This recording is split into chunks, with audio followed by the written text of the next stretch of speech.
Welcome to Forging a Life podcast with Coach Christine Clark. Forging a Life is a Sunglow transformation production aired on Transformation Talk Radio and all your favorite podcast platforms. If you own a business, have a side hustle, desire to make the leap into self-employment, or just love human interest stories, Forging a Life podcast is for you. Christine Clark is an internationally certified transformational life coach. She is the coach for your entrepreneurial life, and these are her people. Jump into the fire with those forging success on their own terms with courage, tenacity, and resilience.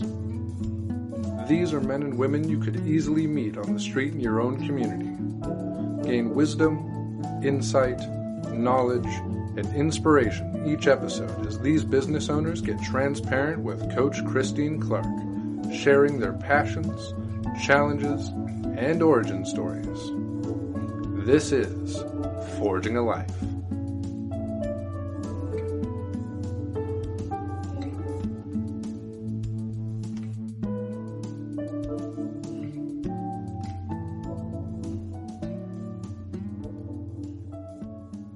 Hello and welcome to Forging a Life podcast. I am Coach Christine Clark, and today my guest is Vicky Arsenault, who is a life coach also, and she does her business as Coach Vicky Arsenault. And I am delighted to have you. Vicky is from, I just found out, New Hampshire, which is exciting. Mm-hmm. And we're going to talk about all kinds of things. We had a lovely conversation a couple weeks ago. So welcome to the show, Vicky. I'm delighted to have you as my guest. Thanks so much. Thanks for having me. You are most welcome. Now, you have stepped into coaching and a couple of different things. And what I'd like to do is just let's find out about what you're doing now. Okay, sure. So right now, my main focus is helping Christian women start home-based businesses and help those grow so they could actually earn a full-time income from home, doing something that they're already naturally gifted to do anyway. Wonderful. That's exciting. So when you talk about home-based business, I mean, that can be anything, of course. Give me an idea about the variety of businesses that people have been in that have worked with you. So I have somebody who is an artist, another who works in health coaching, actually several that are health coaches, and one that's in a business doing hair products.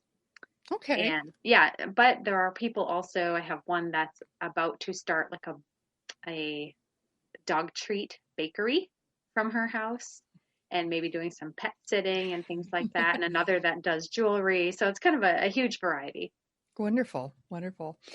You told me that 15 years ago, you were doing a professional organizing business, mm-hmm. and you started that. So was that like your very first entrepreneur venture, or were there other things?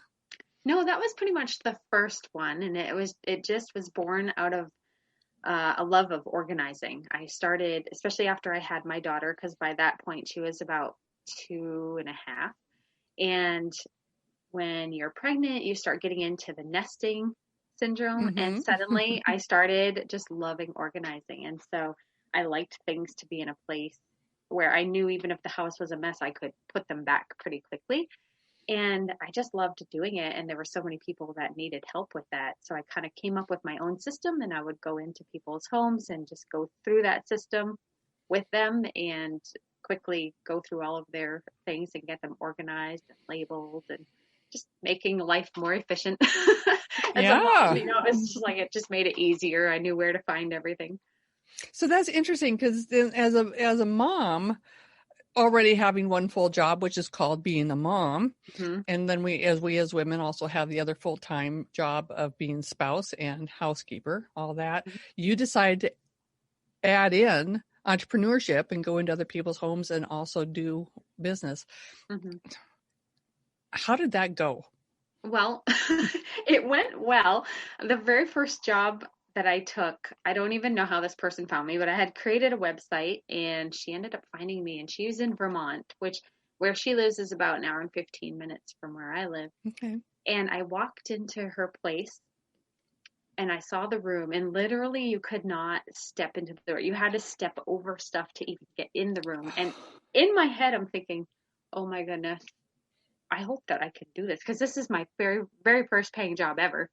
And I don't even know this person. It's a total stranger. And I'm going, oh my gosh, what did I just do? But on the outside, I'm going, this is great. We got this. This is no problem at all. We'll have this done.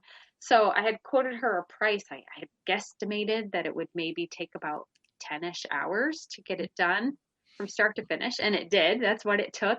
And she was super thrilled. So I went back and did some other work there eventually. But the very first job was pretty terrifying. What have I just done to myself? I hope I can follow through and do what I said I would do. And yeah, it was pretty scary. But after that, it got a lot better. And then I got a routine happening, so I knew when I went into a place approximately how long it would take to get that done. And then I would price it out based on that, so that I didn't have to say it was so much per hour. I would just kind of go in, look at the room, and give them an estimate, because I knew how much it was going to be per hour. But I could say to them, oh, this is going to be about, $240 to get this room done from start to finish, or $320.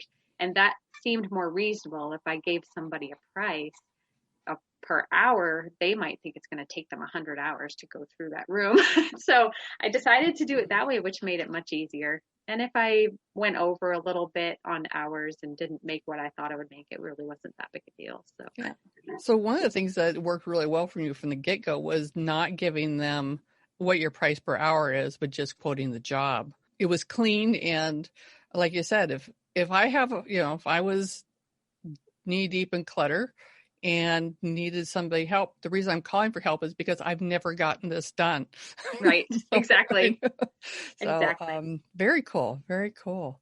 And I love it that the universe gave you that really challenging job right off the bat. That's perfect. Yeah. Yeah. Oh, it was funny. It was an old farmhouse, a little tiny room, and she wanted this little tiny room to be a guest room, an office, and a sewing room. And if it were 8 by 10, I'd be surprised. I'm like, okay, we'll see if we can make that work. And we made it work. So it was a pull-out little love seat that she had as the guest room portion of it. But I felt after we finished that job, I thought, okay, this is good. I can do this, because if I can do this room, there can't be anything worse. Right. Right. Yeah. And scared you and then built that confidence. Yeah, exactly. And you did that for how long? 15 years or not? No, I did it for about 5 years. I think I did it till about 2010-ish. Okay. And then what was the next thing that came along? So I started doing more life coaching, because I found that when I was working with these women, organizing their homes, we were just chatting about things, and we would start chatting about a lot of life issues and different things.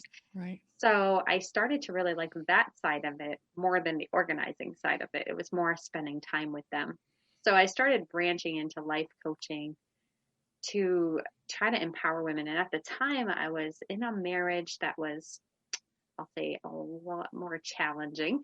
And so I really felt like I wanted to help empower women, because in that marriage, I felt constantly like I had to fight to keep myself confident.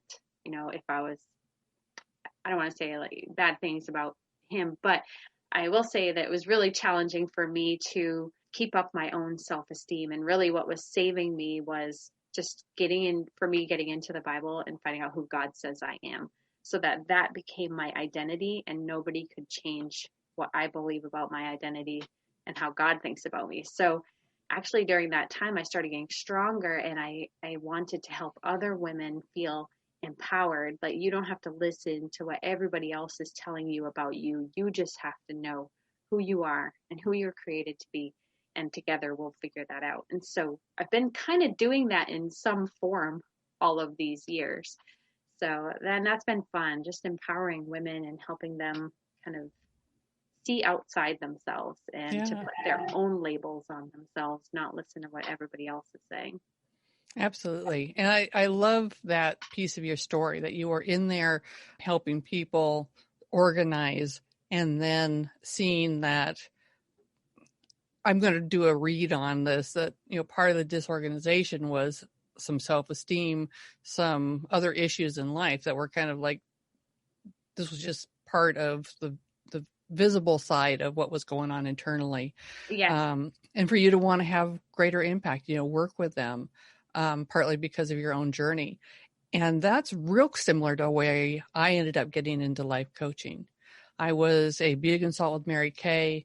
I started on my own personal development journey. As I learned that stuff, I wanted to use it, and did use it to the people around me, my team, and those kinds of things. But the same kind of thing, I was looking at these women and seeing the low self-esteem, seeing the deflection of, praise that would come their way. And I wanted to reach in and just, turn up their value knob, and I was in the wrong uniform. So it's like, I think I want to coach. I think I want to do this, which is very cool. And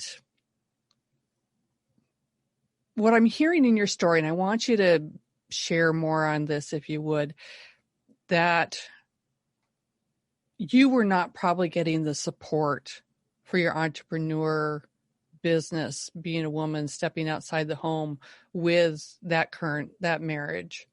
And so one of the big things that I know about, especially the spouse relationship, is it can make or break the business. And to hear that you recognized you weren't getting the support that you wanted, finding a different source for yourself, a source that was intuitive for you to get the support you needed, to get the inspiration you needed, and then to want to give that to other women is a beautiful piece. But talk to me about what it's like to have that resistance within the household. And if what was it that guided you to seek out that piece that's going to help you through that? Well, I think at the time, he was an alcoholic. And so it just was very difficult all the way around. But we also lived in a very, very small town. Like, that town has maybe a few thousand people. And we live really far from the highway. It takes at least an hour just to get to the highway. So having that kind of job in this area was already a challenge. So he tended to point out the more realistic side of things and why something wasn't going to work, instead of saying, well, even if you find one house, or even if you have 3 houses, and like just taking the encouraging side, which I'm the ultimate optimist. So I'm a dreamer and I've got 1,000 ideas, and why aren't you supporting them? So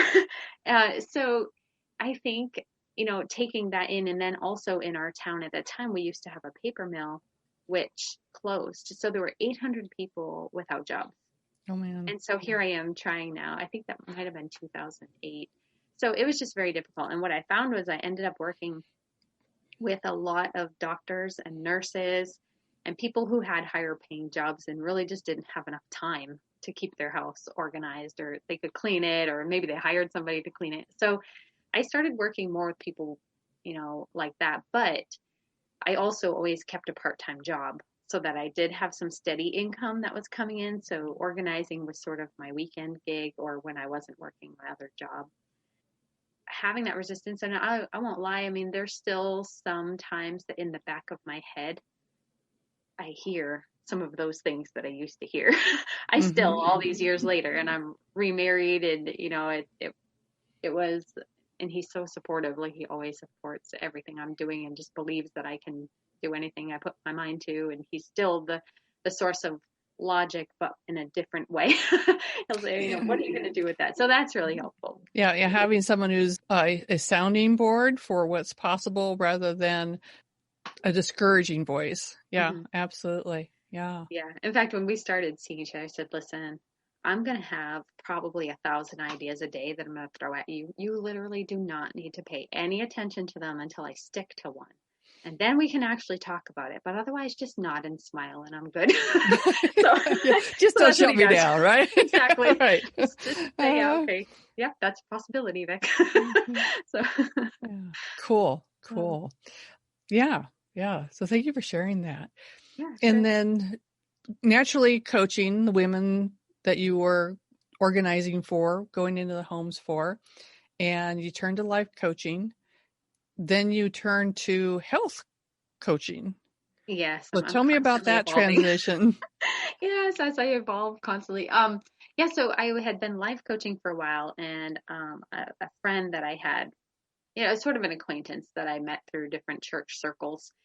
She had invited me to breakfast one day and was kind of telling me about this opportunity that she had for health coaching, and at that time I was 41 and was still eating ramen noodles every day, and apple pie for breakfast, lunch. So I fed my daughter well, and then I just kind of ate whatever because I had a really fast metabolism. So I never had to really worry about that until I hit about 41, and all of a sudden I'm getting this little extra fluff. And so I was like, I'll check out and see what she has to say and what this program is she's talking about. So I ended up chatting with her, and I said, well, I'll think on this for a little bit. And eventually I decided that I would end up health coaching. Over time, I ended up putting life coaching on hold because the health coaching was taking off. I had a lot of clients, and I found that I was really kind of doing some life coaching while I was health coaching. And so I didn't really work on the life coaching side of the business too much during most of that period, which has been about 6 years. I'd say maybe the first year.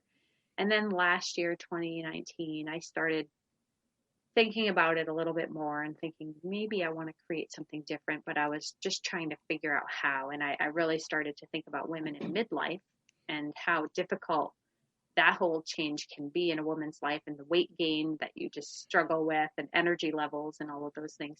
So I started kind of leaning towards that, played around with that for a few months, and created a Facebook group, had some people in it. And then I was like, is this still not quite right? So it's always been just tweaking and tweaking, and until I get to the thing. It feels like I'm getting closer and closer every time to what the thing is that I feel that I can just keep growing and expanding upon instead of just changing direction. But I think the business coaching is going to be the thing because I just love reading about business things and marketing things, and I love empowering women to use their gifts or passions and talents that they have to use that to be a blessing to other people who need what they have to offer.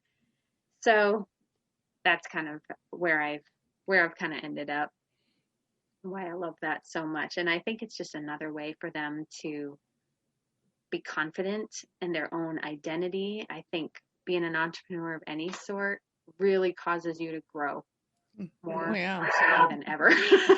So, yeah.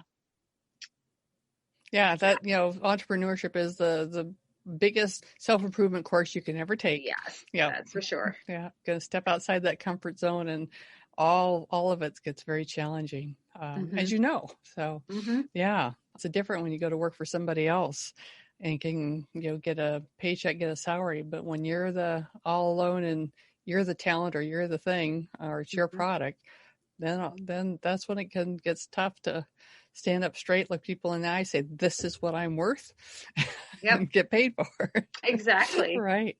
Yeah. You were finding that you were life coaching with the health coaching, and then, kind of tweaked. So you've kind of landed into coaching for entrepreneurship. Are you still tweaking, or is this feeling pretty solid? It's feeling pretty solid. I think I want to stay here. And the reason I started getting into it was because I was training up a whole bunch of new health coaches. And as I've been doing that over the years, I found I just really like that side of it. I like training people up and helping them get out of their comfort zones and helping them challenge themselves and helping them create some personal growth and expanding their own mind and busting some concepts that they have. That part I find fun because I think you get so much freedom when you really just start to not care what anybody else is thinking. You just go and do the mission that you feel like you need to do and serve the people that you feel like you need to serve. And I fell in love with that part of it, actually. and I do love health coaching people, and I do still have a group unrelated to the company I was working with, so that I could still work with some women and help them get through some of those things that they might struggle with. So that will remain my side project, but I really do just love the business side. Talk to me about how you put the blinders on and focus on the people you want to serve. What does that look like for you? Well, I think there are times where I'm really grateful for my husband, because there are times when you have those days where you doubt yourself and can I do this and can I do this? And you look at the person across the way or in a group you're in and you think, wow, they're so successful, or they're so this. You compare yourself, and that's the part that I want them to avoid. And so what I have to do when I have those times is, first of all, remind myself of what I'm doing and not to look to the left or to the right. I need to look towards what my version of success looks like, which is different than everybody else's. I feel like that's just stayed true to me. And on the days where I feel like I'm terrible, I don't know if I can do this, I do have my husband that's like, no, remember you did this, remember you did this, remember you did. Yes, that's right. Thank you. So it's just being reminded and to just not look around at what everybody else is doing. Yeah, absolutely. Yeah. Because that comparison game, that can sabotage you really fast. Oh yeah. They'll steal your joy, steal your mission. You'll feel too scared to share anything with anybody because you're not going to do it as well as somebody else, and all the things that we get in our heads. Yeah. And I find that for me, what I hear is one little piece of someone else's story or what they're about or what they did. And that piece is like really bright and shiny. It's like, oh, wow. I haven't done that. Yeah. And what we don't see is the whole rest of the story. Right. And that pretty much we're all very much the same, that we have our high spots and we have the stuff we're working on. But when we see somebody else's, their full performance and their premiere, and we're thinking, we're looking at our own dress rehearsals like, what? Right. Yeah. I heard someone say once, we've compared their highlight reel to our gag reel. Right. Yeah. Yeah. And it's all just little tiny bits, but yeah. What makes a difference for women entrepreneurs? Because I hear that's your avatar is Christian women entrepreneurs. And what is the biggest hurdle that you think women stepping into business, or women, maybe have been in business for just, a short period of time on their own, what do you think is the biggest block or challenge or what happens? Well, I think with Christian women, and it could be all kinds of women, but I know with us, it seems to be this total conflict about money. Should you earn it? Should you not earn it? Are Christians supposed to be poor so that you can be humble and therefore worthy or whatever? Or are you supposed to live in abundance? So what are you supposed to do? Or maybe you're supposed to do everything as ministry, because if you charge for it, well, then you're just awful. What kind of person are you? You're just trying to get money, trying to make money off people. You're greedy. So you're dealing with all of these things, because if people picture what they think a Christian person is like, or the ideal Christian person, then they get really stuck. So these women start to compare themselves to what this ideal woman is. Right. And then they start thinking about, what is everyone else going to think about me? Is God mad at me? Does he want me to even have a business? Is that a godly thing to do? And, it's just so many questions that I think Christian women face, because scriptures sometimes are taken out of context, or it's supposed to just be men that do things like that. Ugh, don't even get me started. And so, all of these things, and I'm like, no, we're gonna say what the Bible actually says, and then we're gonna set you free. And that's why I tend to focus on Christian. I don't care if they're not Christian women that come into my program, just as long as they know that's really the basis of what I'm teaching on, and they're comfortable with that, then I'm fine. Because I just know this is a thing that Christian women struggle with, mainly because this is what I struggled with for so many years. And now that I've come past that, I feel like I need to tell them, don't listen to those lies. You just need to know what scripture actually says, and let's go through that together so you can actually fulfill the purpose you have for your life, as it evolves and kind of works out. Yeah. And as you're talking, it's like the piece that I would work is called, guilt and shame. Mm-hmm. We have guilt, we have shame around whatever, any kind of construct that we create about what this person should be, whether Yes. it's what a perfect mom should be or the perfect sister or the perfect spouse, and then when we're operating outside that, then there's pushback internally. Yeah. If you are professing to be a Christian woman and that construct is huge, Mm-hmm. like, yeah, and that could cause a lot of blocks, Yeah. Yeah, and even outside of, the heading of Christian entrepreneurship, learning to charge appropriately for the service, for the value you bring, willing to be okay with making money. A lot of people, there is this fear of success or how much Mm-hmm. success or will success change me. Right. And that's a real conversation to have. And because until you can stand in your own power and your own value and say, yes, I am worth this. It's okay for B2P, and then be okay with the people that are going to come and work with you and be okay with the ones that don't. Mm-hmm. Because no matter what it is that you are providing as a service or making, whether it's jewelry, or I had a gal that made pet collars, festive pet collars, that when you're putting your own product out there to be okay with, some people are going to love it and want these and other people not. And then that's okay, because we are meant to serve our niche. We are meant to serve this actually very narrow group of people to the best of our ability. And if you spread your message, you try and please or serve everybody, you end up really watering down what you're bringing, and then you get fewer people. But if you Mm-hmm. can focus your message and focus what you're offering, then you can serve lots and lots of people in that little sliver of life. Yep, I agree. And that's one of the things I want to teach them. And actually, I had just done a Facebook Live for them today, was to say, hey, one of the main things is you have to believe in the product or service that you provide. And you have to also understand the value that it is providing for your customers, your clients. They want this. Like, I will pay more money to have my hair cut at one location than another location because of the quality of service I get at that location. So it Right. might be Mm-hmm. worth the extra 10 or 15 bucks. People might have this mindset where, oh, no one's going to pay that amount of money. Well, that's just not true. That's a mind block that you have. Right. Yep. Somebody who wants that particular thing, they get it. Someone wants a cruise or a vacation, they find a way to make it happen, no matter how much it Absolutely. is, So yeah, it's just busting some of those concepts and learning about pricing and things like that. Yeah, And it's so much fun. it is.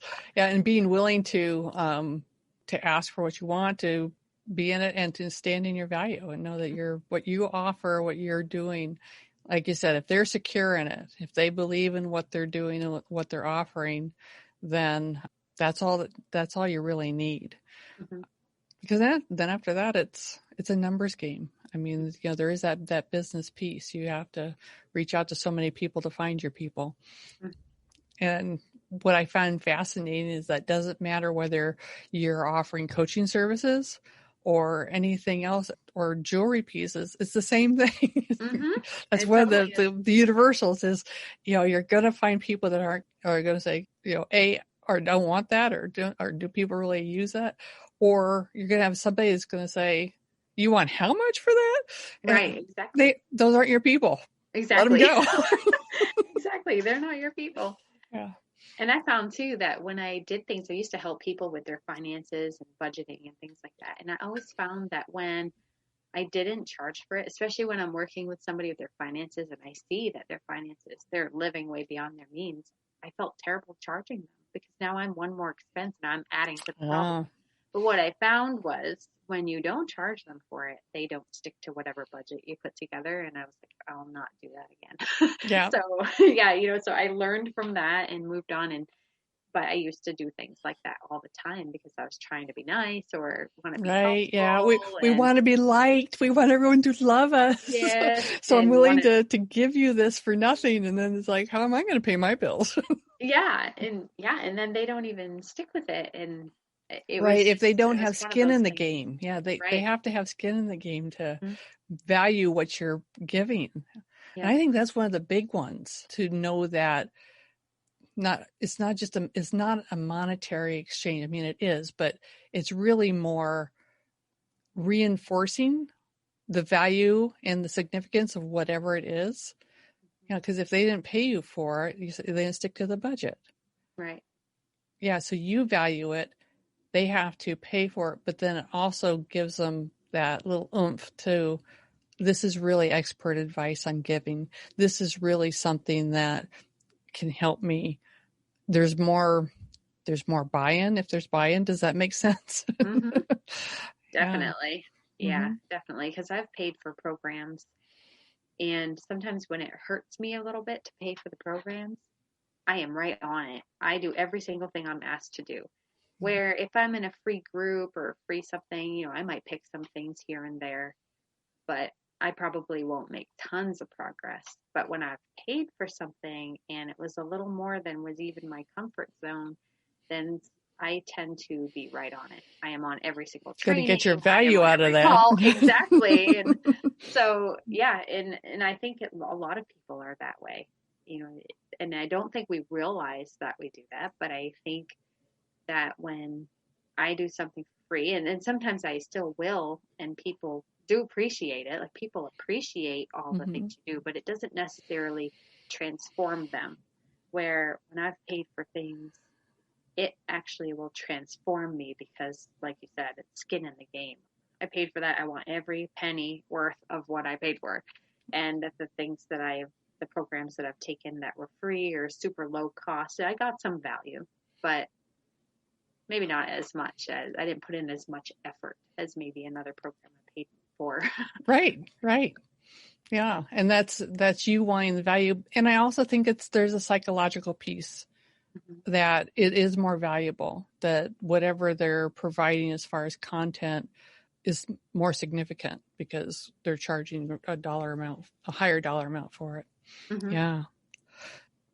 What else? What are the other big challenges that you see for people in women entrepreneurs? Well, I think that sometimes they just don't always have a clear purpose in what they're doing. And so Yes. there's a lot of running around in circles. So, Mm-hmm. Yeah. yeah. I love that, because that's exactly, as an entrepreneur, we have, anything really, but in business, it's more significant to ask people, what is it that you want? What do you want to achieve? 6 months, a year from now, 4 Mm-hmm. years from now, 5 years from now. And people don't really know. They can't articulate it. I want more business. Well, that's cool. What does that look like? Yeah. What How what much is more? more business? Right. How Exactly. many and how many, what's your business now? Dollar amount, clients, how much product you're selling, what's moving. And then, what would more, because, if they like the person with jewelry or the dog collars, more is like, well, if you sold one more this year, that would be more. Mm-hmm. You happy with that? Well, no. Okay, then what is it? Yeah, defining that. Mm. So what's the process to help to guide people to being clear? Well, a lot of times I will ask them, what's your ideal? And if time and money, you had every resource available to you, what would you want to create and why would you want to create it? And I've seen it while working with health clients too, when somebody says, "Oh, I want to get healthy." Okay, what does healthy look like Right, to you? yeah. What does that look like to you? Because that's different than what it looks like for me. And Mm-hmm. I think, getting them to be specific. I want to lose 20 pounds. Okay, that's awesome. So what is that 20 pounds going to do? So when you get to that mark on the scale, how's your life going to be different? Are the heavens going to open up? Like, what's going to happen? So, right. And making people think about this. So even in their Mm-hmm. business, I want to get to what goal? Otherwise, you're just going with no destination and you're just running around catching stuff here and there. And I like to think of it as sort of a GPS where, I used to live out in Montana. And if I said, oh, I want to go to Montana, I want to go to Missoula. And okay, that's great. Now I know that. Now how am I going to get there? You can't just hop in the car and just drive west and think you're going to reach it. You've got to have a way to get there. So even when somebody gets their goal, like I want to lose 20 pounds, or I want to run a marathon, or I want to do this, or I want to help 100 women start businesses in 2021, whatever the goal is, why? What happened? Why do you want that? And then what's going to happen when you get there? Because I find that you always want to set a new goal when you get there. And it doesn't have to be like a concrete goal. Just, I feel like at the end, when you get to your goal, it's not really the finish line. It's just the beginning of a new race. Yeah, absolutely. Yeah. Absolutely. I think that's what's happened with all of my business evolving here, is that I get to one finish Mm-hmm. line type thing. And then I'm like, okay, well, there's got to be more than this. There's got to be more. And I think that's in all of us. So I think what it is just helping them really define what success looks like to them. That's really a great starting point. I work with a program that I've created called Forging a Life, and it's made based off of the process to make a Japanese style katana, which is what my husband does. That's his business. And the very first thing that we do is vision. You have to have a vision, and then we can, go from there. And again, the vision, take the lid off, whatever is possible, and then you still have to have the specifics. So how do you get people into the specifics once you get them to take that no holds barred, no constraints, think big, and then go from that? Then how do you make them get clear on that, like specific on that? Well, when say they have a big vision, like a lot of people will say, okay, I want to hit a 6-figure mark. That would be fantastic. Okay, so before we get to the 6-figure mark, let's get to the 3-figure mark, or even the 2-figure. Let's start. Absolutely. And so just taking those little steps. Okay, so now it doesn't feel like this giant thing we have to go for. 6 figures is a lot, and I also would be like, why is that important? What would you do with that 6-figure income? What would you do? But then, just breaking it down into, okay, so where are you at in your business right now? And what can we do to get you to 3 figures? What can we do to get you to 4? And what can we do to get you to 5? And then even within those things, breaking it down into just little action steps, little things that they can do to get a little more momentum. And so it varies for every single person because their businesses are so different. But I do always have them be very specific.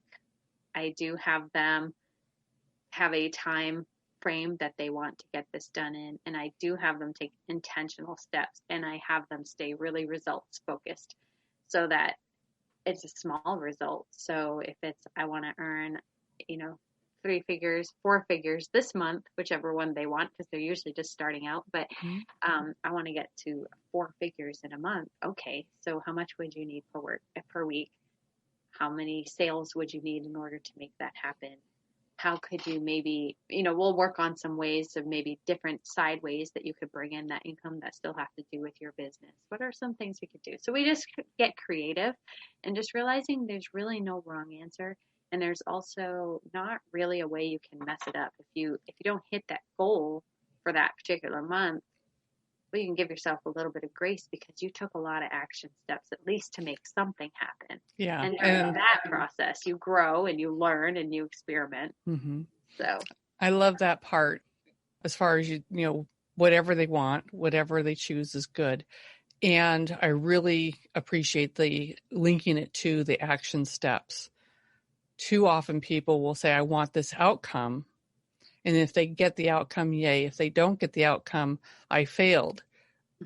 But you don't always have control of your outcomes, but you do have control of your action steps. Exactly. And so it's lovely to hear you that we're going to back it up to what are you going to do?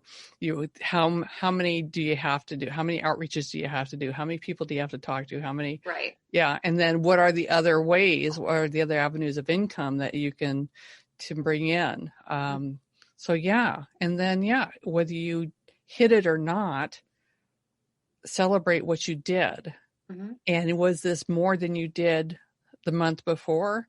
Yes. Well, that's a win. Even if you didn't hit the dollar thing, you're in motion, you're in progress. Exactly. So, yeah. And that's just it. It's the taking the action. And I think a lot of people sometimes just don't know where to start.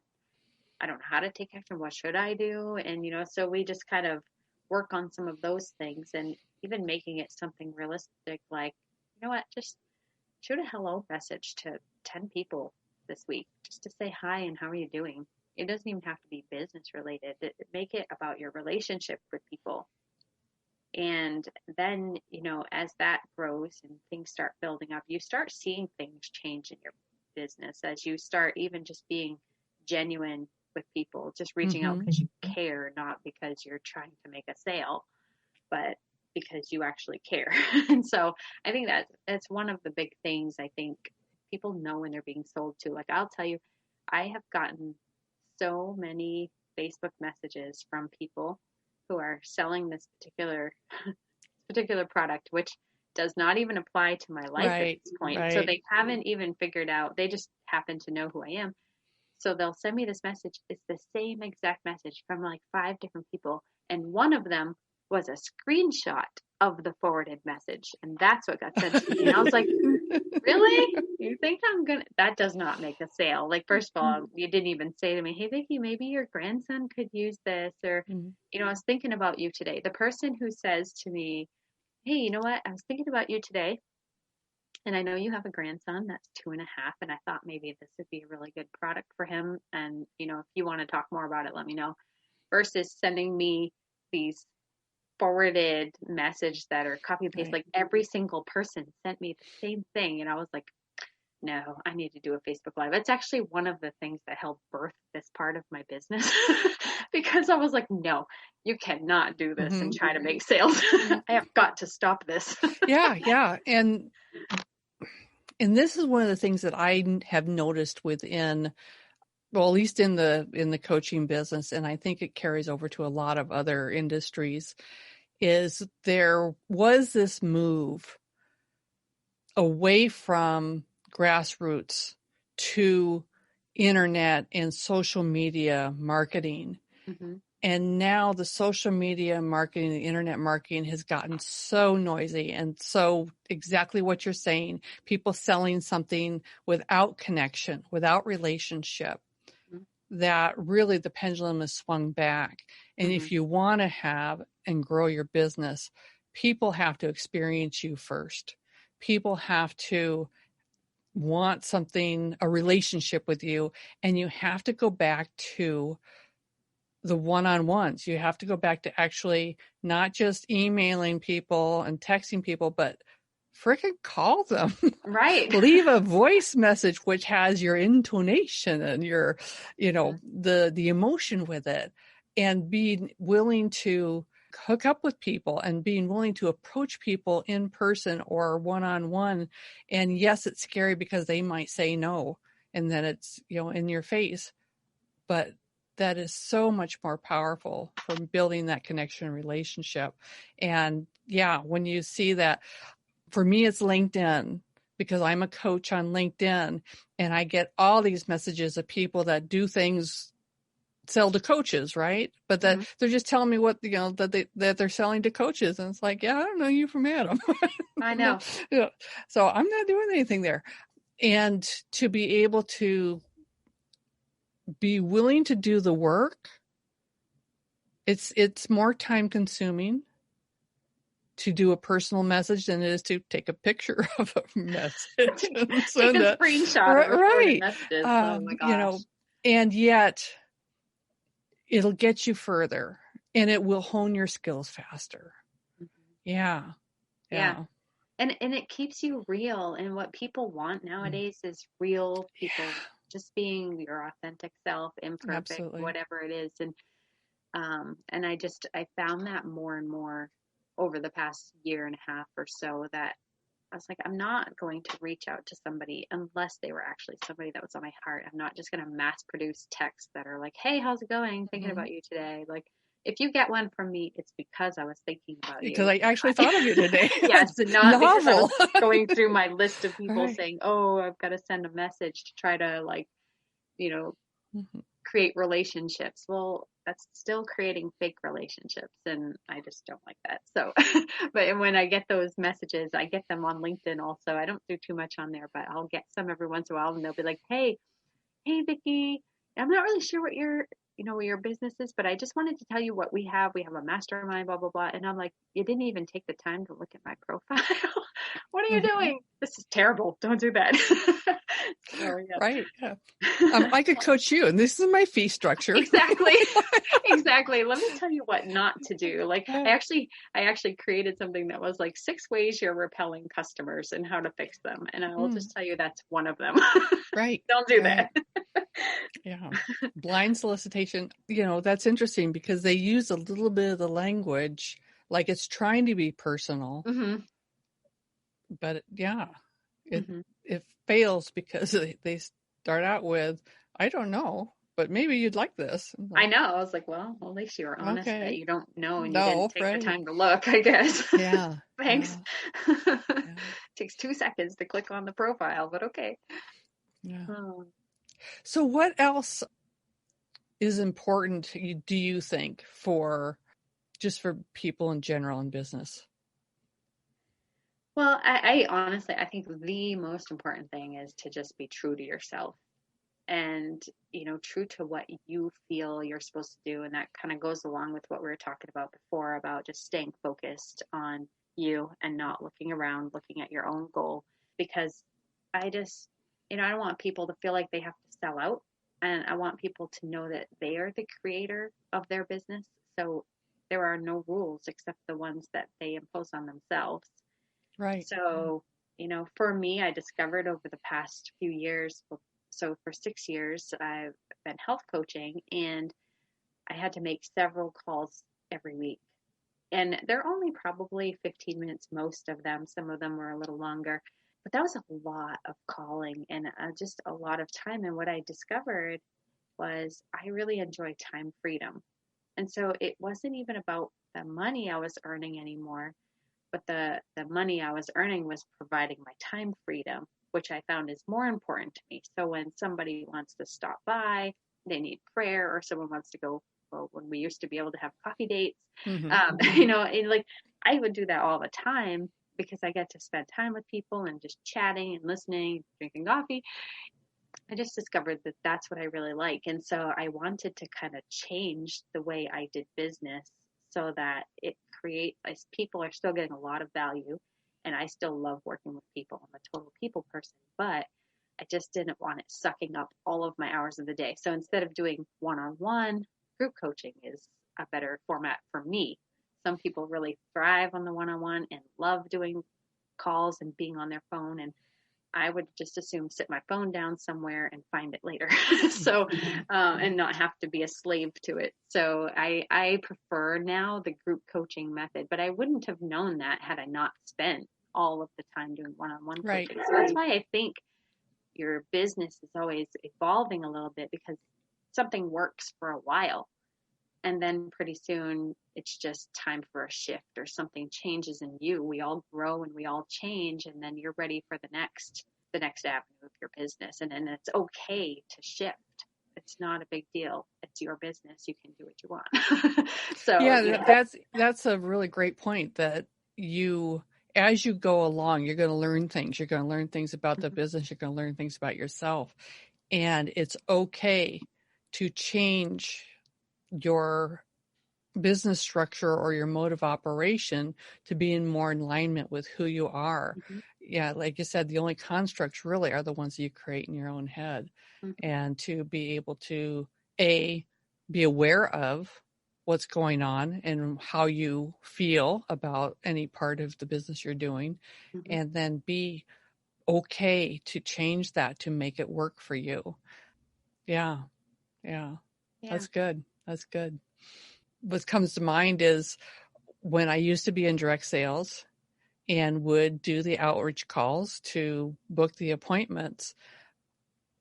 And then I would book the appointments. I was always trying to appease or please the client or the potential client, Mm-hmm. and did not learn until later to set the boundaries about when am I willing to go out and Right. hold the appointment.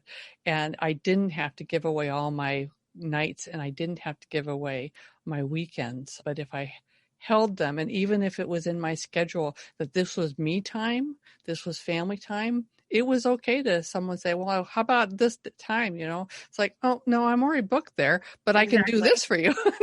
Exactly. They don't have to know why I'm booked. Exactly. But that was one of the learning curves, is to set the boundaries and set my own schedule and be okay knowing that I will find the people to fill the spots that I have available. Exactly. Yeah. Yep, I agree. I had to learn the same thing, because especially with health coaching, it's all over the place. Right. Yeah. They want you. Can you do it on Saturday morning? No. Yeah, exactly. It's like sometimes maybe if everyone's busy, I don't mind. But other than that, my family, right? Yeah. Good.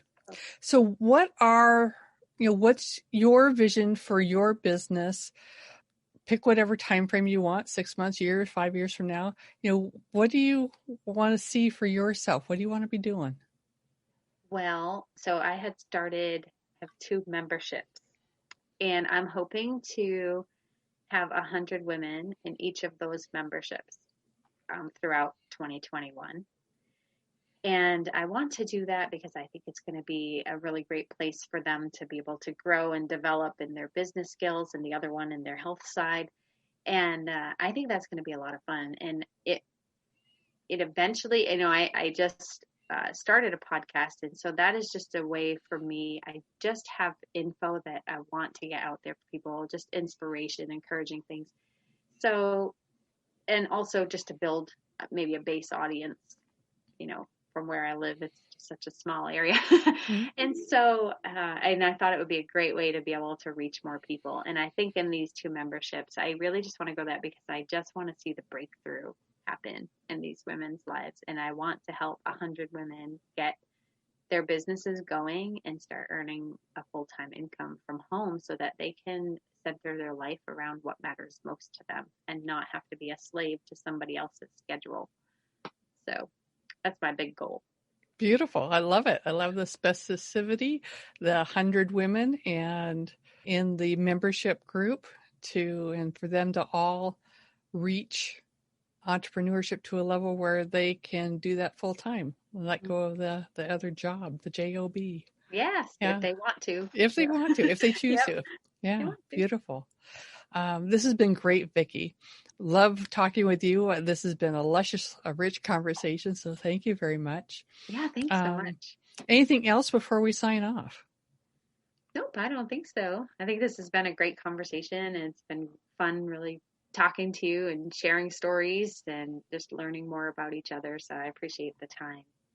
My guest today has been Vicky Arsenault. She is a life coach. You can find her at Vicky Arsenault. That is VickyArsenault.com. You can find her on Facebook and Instagram at Coach Vicky Arsenault.